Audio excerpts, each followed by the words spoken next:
Uzbekistan is the 8th largest cotton producer in the world. Here they call it white gold.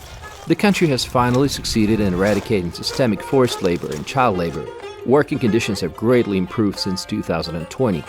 Almost all cotton in Uzbekistan is harvested by hand. Now let's get to work and pick some cotton.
Пальцами все сразу захватываю и в фартук. Во. Здесь ничего трудного. Можно думать о хорошем, о чем-то. Не то, что вот мне так трудно, я собираю. Нет, нет, нет. Завтра я получаю очень хорошие денежки. Кормят нас бесплатно. Каждый день плов.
Bunlar bitiyor mu?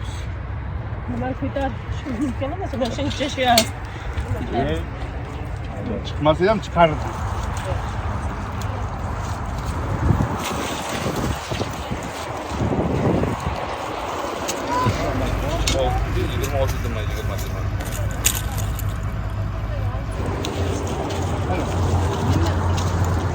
İkinci numara. Hayır. Ayar değil.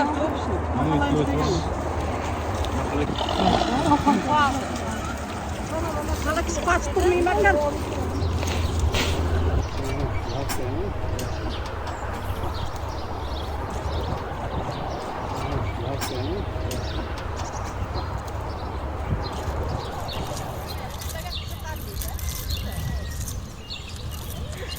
Amaların kulüyle.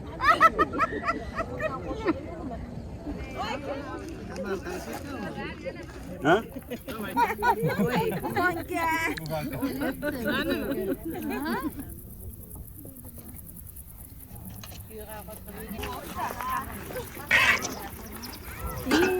Ma, ben. Onu sinirlen bir.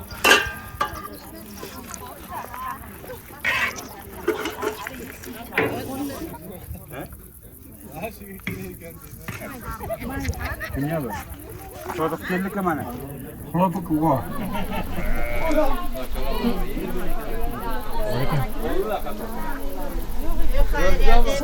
Toktayına bitti rasmi. Las irpita.